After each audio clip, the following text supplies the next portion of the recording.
तो आज हम देखेंगे previous year question of May 2024 of PERT. Okay, तो हमको कैसे समझेगा कि ये पर्ट का क्वेश्चन है। अगर हमको 3 टाइम दिए हैं, ठीक है, तो 3 टाइम जब भी दिए रहेंगे तो हमको समझना है कि ये पर्ट का क्वेश्चन है। ओके, और जैसे ही समझ लो, अभी इधर क्या बोला है, project is compose of 8 activities, the time estimated for which are given below. Okay, तो यहाँ पे टेबल दिया है। ओके, ड्रॉ नेटवर्क डायग्राम बोला है, क्रिटिकल पाथ, स्टैंडर्ड डिविएशन और प्रोबेबिलिटी फॉर 30 वीक्स बोला है। ओके, तो सबसे पहले जब हमको ड्यूरेशन देता है तो हमको क्या निकालना है, टाइम एस्टिमेटेड। ओके, जब 3 टाइम दिया रहता है तो हमको सबसे पहले टाइम एस्टिमेटेड निकालना होता है। ओके, तो उसका फॉर्मूला क्या है,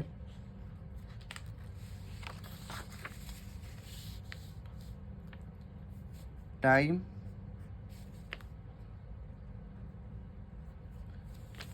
estimated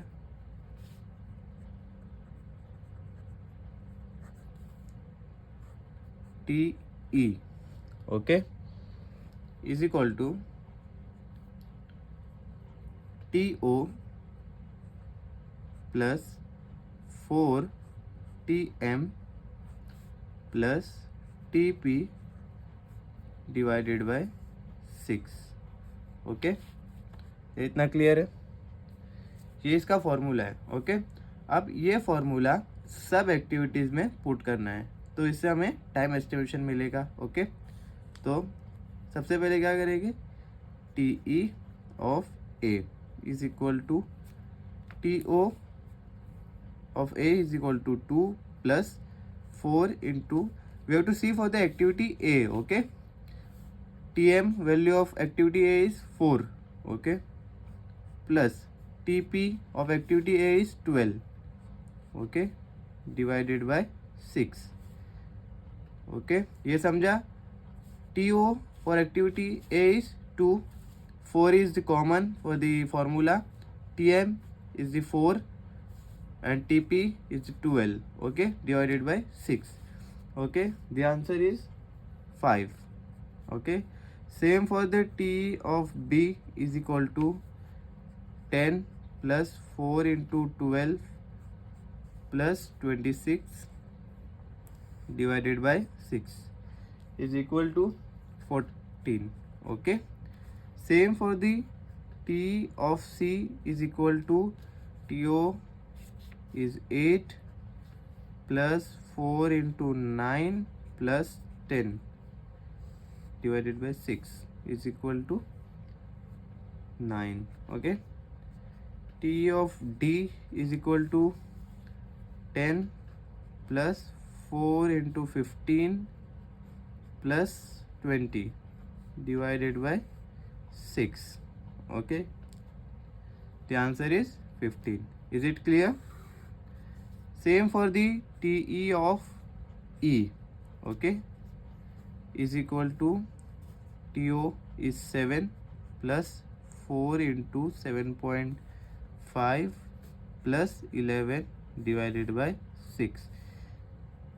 the answer is 8। okay, same for the TE of F is equal to 9 plus 4 into 9, okay, plus 9 divided by 6।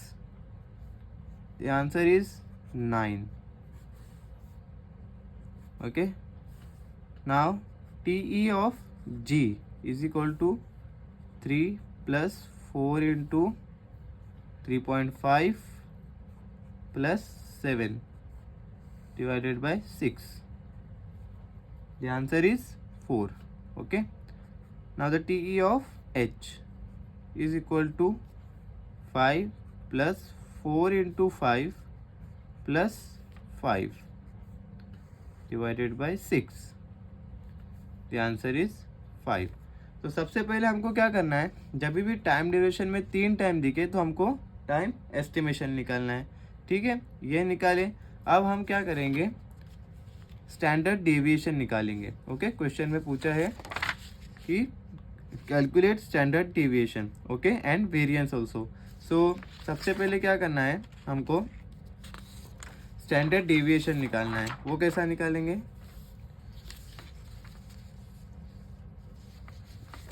Standard deviation मतलब क्या होता है? सबसे पहले स्टैंडर्ड डेविएशन जो कि हम डिनोट करते हैं सिग्मा से। ओके, तो सिग्मा का फॉर्मूला क्या है? Is equal to last column minus first column divided by 6। Okay, ये फॉर्मूला है। Last column T P minus first column T O divided by 6, ये फॉर्मूला है उसका। ठीक है, सिग्मा का। अब हम क्या करेंगे? सेम हर एक्टिविटीज़ के लिए सिग्मा निकालेंगे। जैसा sigma A is equal to last column for the activity A is 12 minus 2, so 12 minus 2 divided by 6, and the answer is 1.67. okay, next for the activity B, the last column minus first column, so 26 minus 10 divided by 6, the answer is 2.67. next for the sigma C, okay, last column first column 10 minus 8 divided by 6, the answer is 0.33. okay, next on sigma D is equal to 20 minus 10 divided by 6, the answer is 1.67. okay, same for the sigma E, 11 minus 7 divided by 6, 0.67. okay,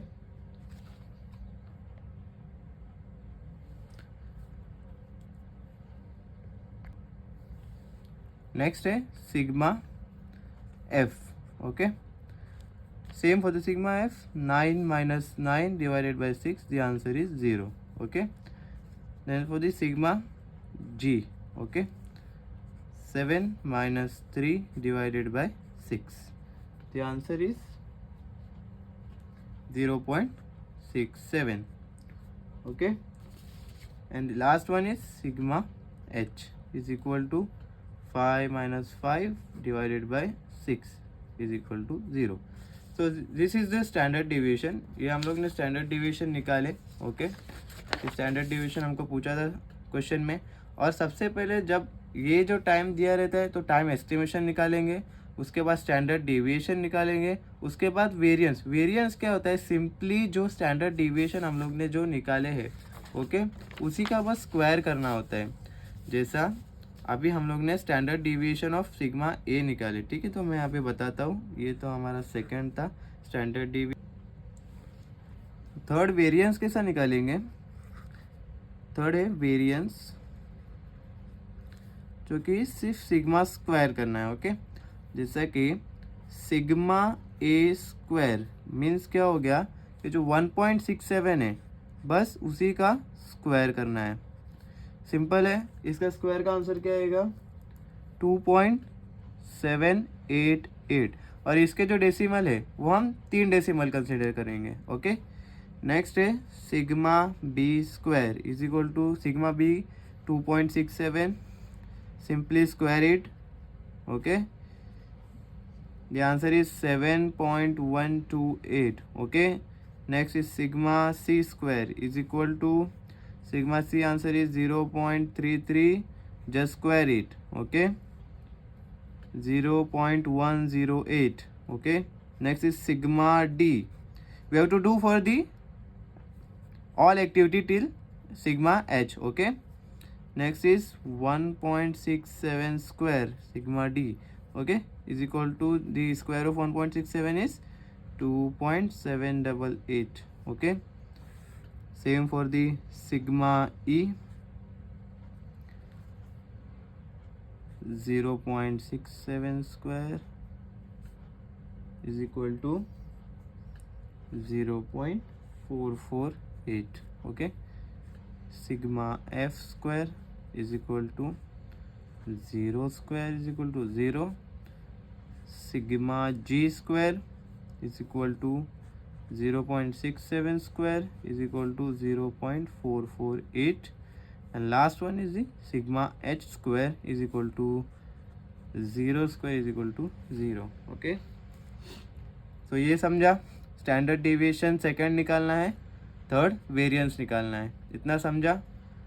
okay, next हम क्या करेंगे, जो हम लोग ने time estimation निकाले, okay, time estimation निकाले और जो स्टैंडर्ड डिविएशन निकाले, इसके बेसिस पे हम अब क्या बनाएंगे, नेटवर्क डायग्राम बनाएंगे. ओके, टाइम एस्टिमेशन और स्टैंडर्ड डिविएशन के बेसिस पे हम लोग नेटवर्क डायग्राम बनाएंगे. ओके,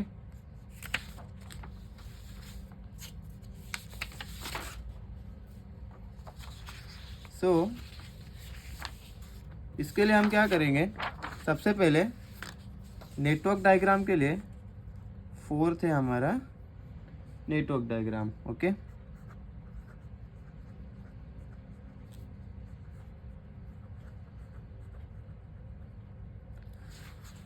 तो नेटवर्क डायग्राम में है ना, हमको देखना है सबसे पहले कि कौन सा एक्टिविटी किससे प्रोसीड हो रहा है. ठीक है, जैसा कि ए जो है वो किसी से प्रोसीड नहीं हो रहा है. ठीक है, बी जो है वो किसी से प्रोसीड नहीं हो रहा है. तो ये जो 2 पॉइंट है वो हमारे स्टार्टिंग पॉइंट हुए. ओके, इतना क्लियर है. जैसा अब मैं बताता हूँ तुमको, जैसा यहाँ से मैं अगर स्टार्ट कर रहा हूँ, ओके,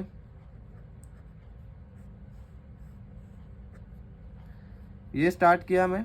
अब मेरे 2 पॉइंट है, ये है ए और ये है मेरा बी. ओके, ये स्टार्ट पॉइंट हुआ, ये ए और ये बी हुआ, क्योंकि ये दोनों को कोई प्रोसीड नहीं कर रहा है. ठीक है, अब सबसे पहले क्या करूँगा मैं, ए का जो टाइम एस्टिमेशन हम लोग ने निकाले है, ए का टाइम एस्टिमेशन कितना है 5, तो हम यहाँ पे कॉमा 5 लिखेंगे. और ए का जो है स्टैंडर्ड डिविएशन आया वो कितना आया था 1.67, तो हम यहाँ पे 1.67 लिखेंगे और ये एक बॉक्स में डालेंगे. ओके, वैसे ही बी का हमारा टाइम एस्टिमेशन आया था 14, तो बी में हम लोग लिखेंगे 14, और जो हमारा स्टैंडर्ड डिविएशन आया था बी के लिए वो था 2.67. ओके, तो हम लोग यहाँ पे लिखेंगे 2.67. ओके, क्लियर है. यस, अभी हम यहाँ पे एक यहाँ ये एरो बनाएंगे और यहाँ पे ये एरो बनाएंगे. ठीक है, क्योंकि ये हमारे जो है वो स्टार्ट पॉइंट है. ठीक है, अब सी किससे प्रोसीड हो रहा है, ए से. तो इसका मतलब क्या हुआ कि जो सी है वो जो है वो ए से निकल रहा है, उसकी जो रूट है वो ए से निकल रहा है. ठीक है, तो हम यहाँ पे सी लिखेंगे, सी. ठीक है, तो सी जब लिखेंगे तो हम लोग एक ऐसा बॉक्स बनाएंगे. ठीक है, और ये जो है वो ए से प्रोसीड हो रहा है, सी जो है वो ए से प्रोसीड हो रहा है, सी जो है वो ए से प्रोसीड हो रहा है. अब इसमें जो है टाइम एस्टिमेशन कितना लगा था हमको सी के लिए, सी के लिए टाइम एस्टिमेशन था 9, तो हम लोग 9 लिखेंगे. और उसका जो स्टैंडर्ड डेविएशन था सी के लिए वो कितना है 0.33, तो है 0.33. ओके, नेक्स्ट हम क्या करेंगे, सी हुआ, अब डी किससे प्रोसीड हो रहा है, फिर से ए से हो रहा है. ठीक है, तो वापस से हम यहाँ पे डी लिखेंगे. ठीक है, डी के लिए एक बॉक्स बनाएंगे.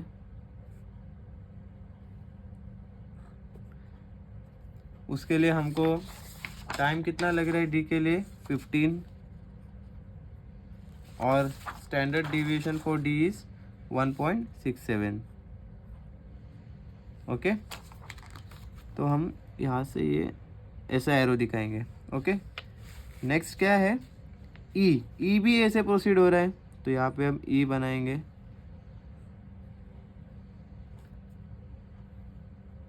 ठीक है, ई भी हमारा ए से प्रोसीड हो रहा है. अब ई का जो एस्टिमेटेड टाइम है वो कितना है 8 है, तो हम यहाँ 8 लिखेंगे. और इसका जो स्टैंडर्ड डिविएशन है वो 0.67 है, तो हम यहाँ पे लिखेंगे 0.67. ओके, ये इतना क्लियर है कि इसके रूट कैसे बने. ए और बी जो है वो स्टार्ट में इनके कोई प्रोसीड नहीं हो रहे थे, तो ये एज अ स्टार्टर बन गए। अब सी जो है वो ए से प्रोसीड हो रहा है, तो सी मैंने ए से प्रोसीड किया, डी भी ए से प्रोसीड हो रहा है, ई भी ए से प्रोसीड हो रहा है, ठीक है। अब एफ क्या बोलता है कि बी और सी दोनों से वो हो रहा है, तो बी किधर है, इधर है, और सी इधर है, तो एफ हम ऐसी जगह बनाएंगे जहाँ पे दोनों कनेक्टेड हो जाए, तो मैं एफ यहाँ पे बनाता हूँ, ओके एफ, ठीक है। एफ के लिए एक बॉक्स बनाता हूँ बड़ा,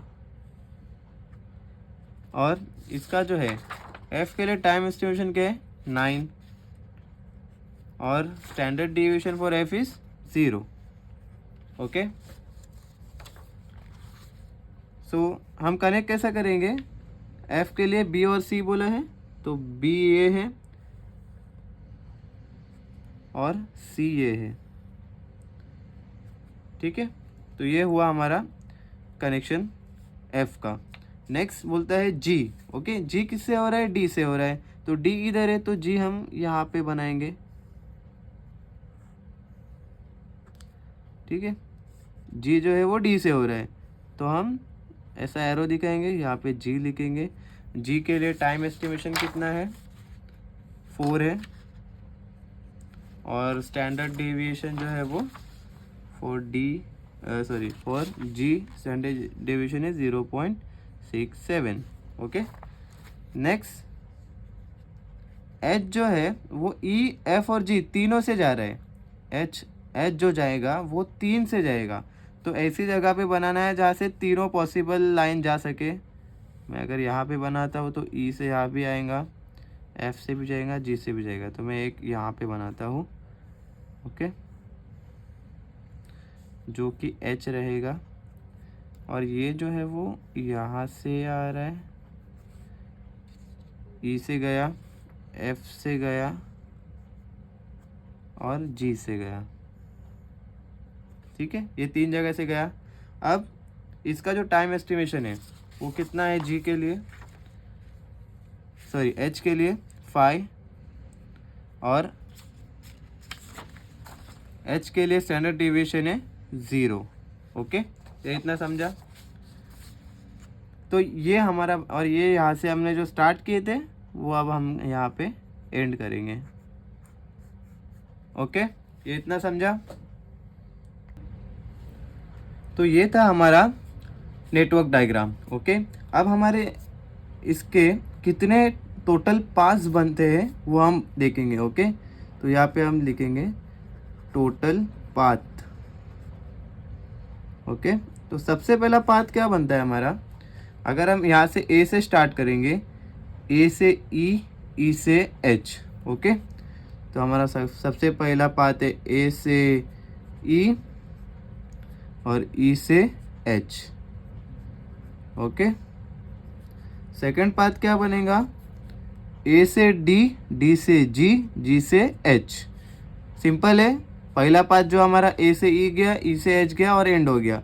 दूसरा पाथ क्या हम बोला, ए से डी, डी से जी, जी से एच, ए से डी, डी से जी और जी से एच, और फिर एंड, ओके। थर्ड पाथ क्या बोला, ए से सी जाएगा और सी से एफ जा रहा है और एफ से एच जा रहा है और फिर एंड हो रहा है, तो हमारा ये थर्ड पाथ हो गया, ओके। तो ए से सी और सी से एफ गया और एफ से एच गया और यहाँ पे एंड हो गया। लास्ट जो है वो बी का बन रहा है, बी से एफ गया, एफ से एच गया, तो बी से एफ और एफ से एच और फिर एंड, ठीक है। अब ये होने के बाद ये जो पाथ में जो जो एस्टिमेटेड टाइम है, जैसा ए के लिए 5 है, ई के लिए 8 है और एच के लिए कितना है 5, ये हमको देखना है, जिससे हमको क्रिटिकल पाथ मालूम पड़ेगा। और क्रिटिकल पाथ क्या होता है, जो सबसे लॉन्गेस्ट वे है उसको हम क्रिटिकल पाथ बोलते हैं। अब मैं बताता हूँ इसका मीनिंग क्या है कि ए का हम लोग ने एस्टिमेटेड टाइम कितना है 5, ई के लिए एस्टिमेटेड टाइम है 8 और एच के लिए है estimated time 5, okay, is equal to ये होगा 18 वीक्स। ओके, ये समझा सबको। नेक्स्ट है ए के लिए क्या है 5 प्लस डी के लिए क्या है 15 प्लस जी के लिए क्या है 4 प्लस एच के लिए टाइम एस्टिमेशन है 5 is equal to 29 weeks. Okay, next है ये रूट के लिए। ओके, तो ए क्या है 5, सी का है 9, एफ का है 9 और एच का है 5। तो इसका आंसर आएगा 28 वीक्स। लास्ट है बी, एफ और एच। बी का है टाइम एस्टिमेशन 14 प्लस एफ का है 9 प्लस एच का है 5। तो इसका आंसर है 28 वीक्स।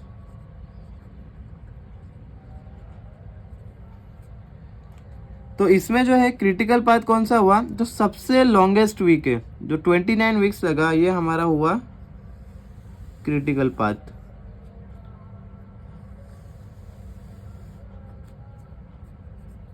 ये जो है हमारा क्रिटिकल पाथ हुआ।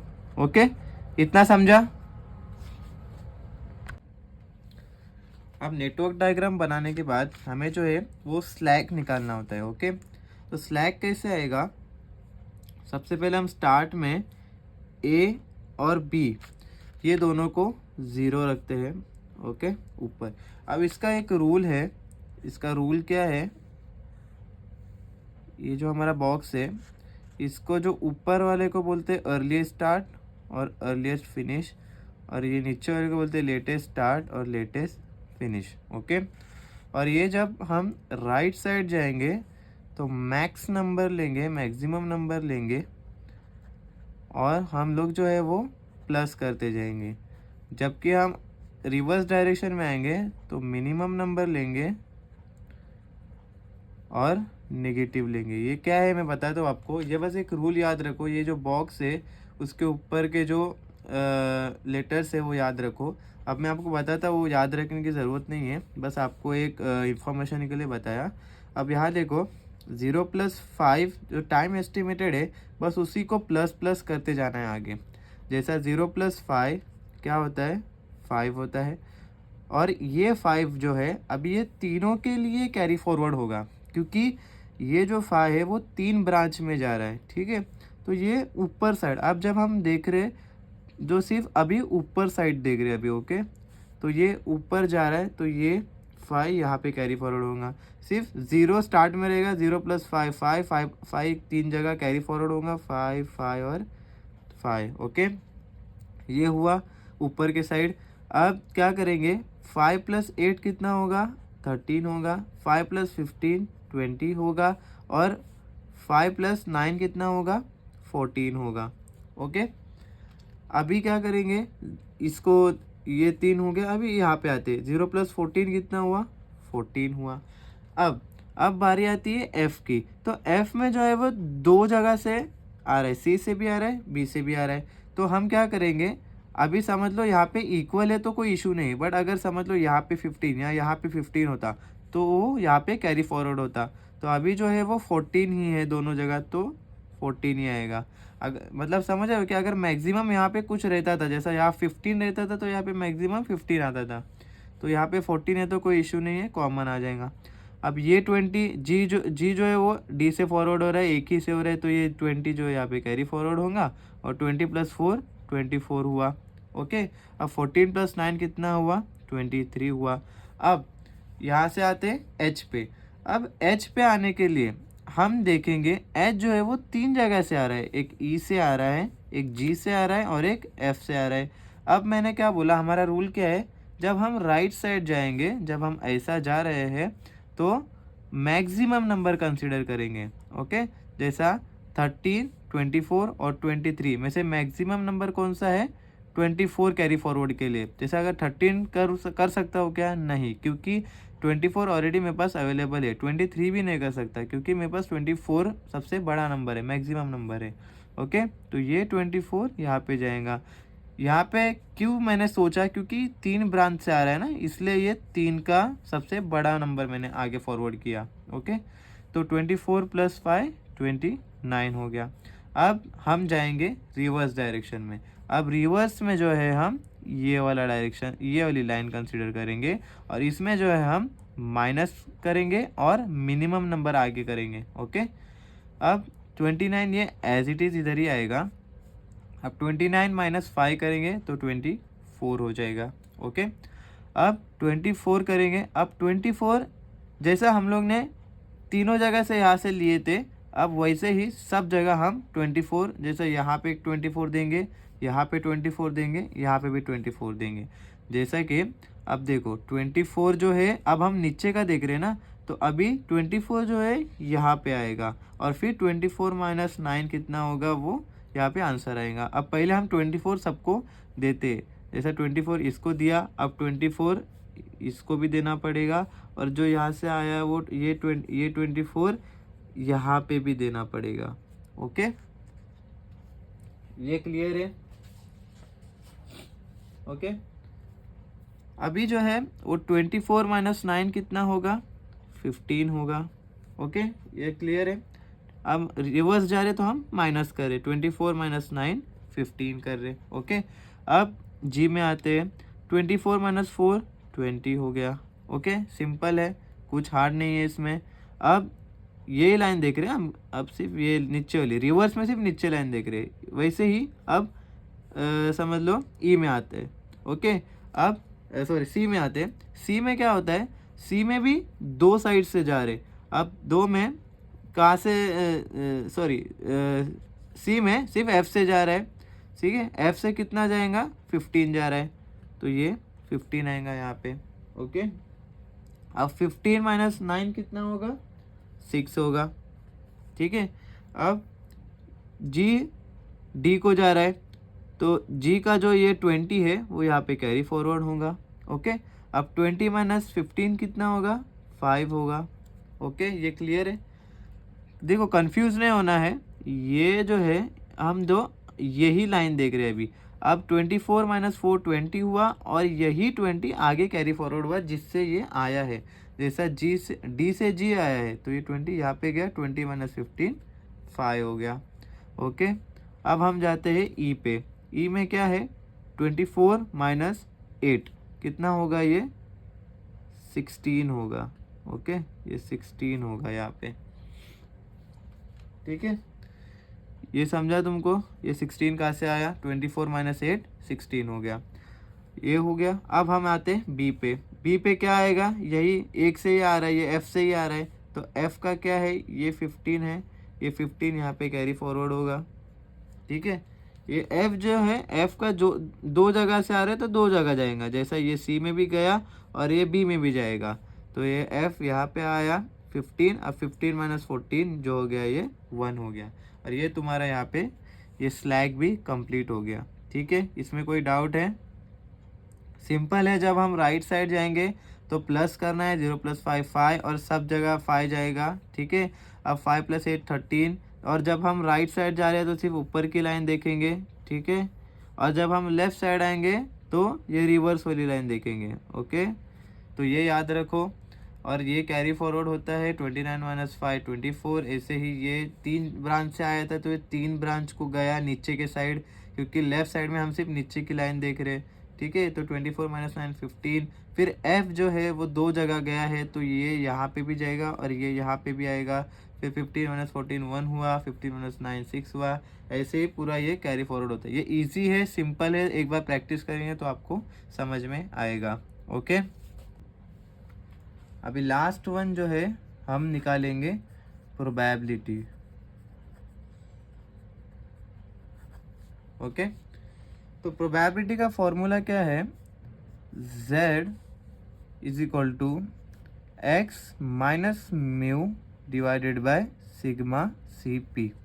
ओके, तो x जो क्या, x क्या होता है हमारा, एक्स जो होता है ना वो हमारा होता है जो प्रोजेक्ट का ड्यूरेशन दिया है 30 वीक्स, वो हमारा एक्स हो गया। तो मैं लिखता हूँ यहाँ पे for your understanding X is equal to 30 weeks given. Okay, mu क्या होता है कि तुम्हारा जो क्रिटिकल पाथ है जो तुमने निकाले, जो 29 वीक्स आया। ओके, ये जो तुम्हारा क्रिटिकल पाथ आया 29 वीक्स, ये तुम्हारा हो गया म्यू हो गया। ओके, तो म्यू कितना आया 29 वीक्स जो तुम्हारा क्रिटिकल पाथ आया। ओके, और सिग्मा सीपी क्या होता है ये हमें फाइंड करना होता है स्क्वायर रूट से। ओके, जैसा मीन होता है एक्चुअली ये जो होता है sigma CP is equal to under root of जो हमारा क्रिटिकल पाथ आया उसी का हमको जो है ये हमारा क्रिटिकल पाथ है। ठीक है, तो हम क्या करेंगे इसी का जो है वो सिग्मा ए स्क्वायर करेंगे, फिर क्या है next D plus sigma D square करेंगे plus sigma G square plus sigma H square. तो जो अपना क्रिटिकल पाथ आया है उसी का बस सीपी निकालना है। ठीक है, और हमारे पास इसकी वैल्यू भी निकाली है, सिर्फ हमें पुट करना है। वो कहाँ निकाली है, जो हमने वेरिएंस निकाले थे, जो हमने वेरिएंस निकाले थे। ओके, जो हमने वेरिएंस निकाले थे, ये देखो सिग्मा ए स्क्वायर की वैल्यू क्या है हमारे पास, मैं बताता हूँ। सिग्मा ए स्क्वायर की वैल्यू 2.77788 है। तो यहाँ पे हम लिखेंगे क्या है 2.77788 2.788 प्लस सिग्मा डी 2.788 सेम है। ओके, नेक्स्ट है सिग्मा जी स्क्वायर का क्या है 0.448 प्लस सिग्मा एच स्क्वायर का क्या है 0, तो हम यहाँ लिखेंगे 0। ओके, अब इसका आंसर क्या आएगा हमें 2.454। ओके, ट्राई कि हमको डेसिमल के बाद 3 डिजिट लेना है। ओके, पूरे सम में। ओके, देन ये हमारा आया sigma C P. Okay,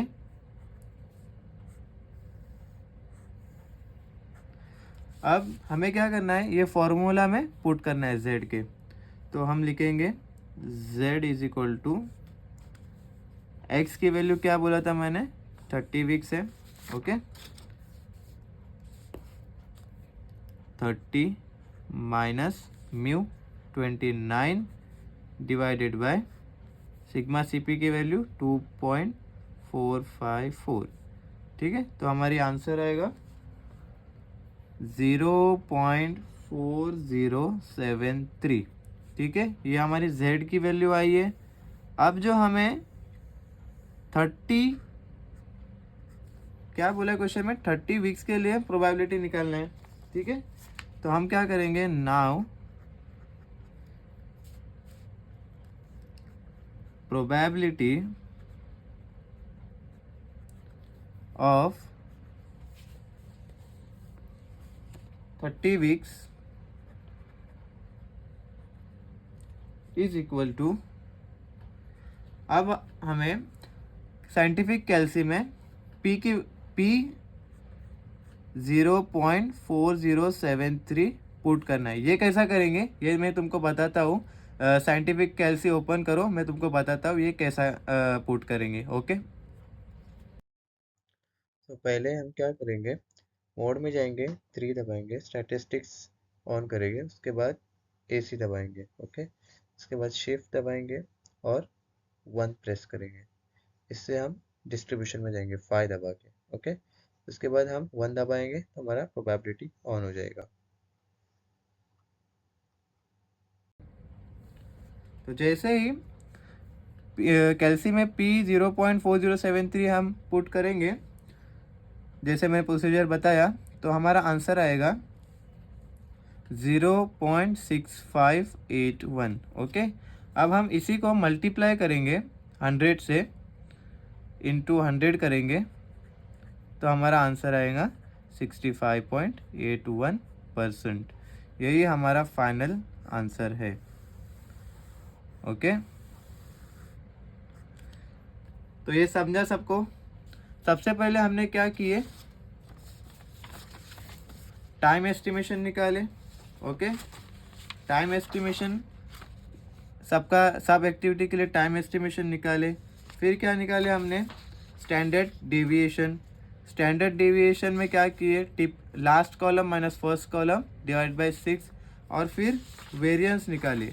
variance में क्या किए, बस जो हम लोग ने स्टैंडर्ड डेविएशन निकाले उसी का स्क्वायर किए, बस, और कुछ भी नहीं किए। फिर नेक्स्ट हम लोग ने नेटवर्क डायग्राम बनाए, जिसमें हम लोग ने पहले नेटवर्क डायग्राम का पूरा प्रोसीजर से गए। जैसा ए और बी को कोई प्रोसीड नहीं करा, तो हम लोग दोनों को स्टार्ट पॉइंट रखे। फिर सी को ए प्रोसीड कर रहा है, सी को ए प्रोसीड कर रहा है, डी को ए प्रोसीड कर रहा है। इस हिसाब से हम लोग ने पूरा नेटवर्क डायग्राम बनाया। फिर उसके बाद हम लोग ने टोटल पाथ निकाले, कौन कौन से पॉसिबल पाथ हो सकते हैं, ए से ई, ई से एच, ए से डी, डी से एच, और जी से एच। जो भी पॉसिबल पाथ से हम लोग ने बनाया, और सबसे मैक्सिमम जो पाथ आया वो हमारा क्रिटिकल पाथ हो गया। ठीक है, अब फिर इसके बाद हम लोग ने क्या किए, स्लैक निकाले। जैसा हम लोग ने ए को 0 पकड़े, बी को भी 0 पकड़े स्टार्ट में, सिर्फ स्टार्ट में। उसके बाद 0 + 5 5, और ये 5 जो है वो तीनों जगह ऊपर के साइड कैरी फॉरवर्ड हो गया। फिर उसके बाद हम लोग ने पूरा एक एक करके सबको राइट साइड प्लस किए, लेफ्ट साइड आते टाइम हम लोग ने माइनस किए। इसके बाद क्या किया हम लोग ने, ये स्लैक निकालने के बाद हम लोग ने जो है वो प्रोबेबिलिटी निकाले। ओके, प्रोबेबिलिटी का फॉर्मूला क्या था, z = x - μ divided by sigma CP। तो x क्या था, हम लोग को क्वेश्चन में दिया था कि 30 वीक्स है, तो 30 वीक्स हमारा x रहेगा। म्यू क्या, जो हमारा क्रिटिकल पाथ आया 29 वीक्स, तो वो हम लोग 29 वीक्स वो लेंगे। सिग्मा CP क्या है, सिर्फ मीन निकालना है, जो क्रिटिकल पाथ आया उसी का। ओके, और ये हमारा आंसर है सिग्मा CP का।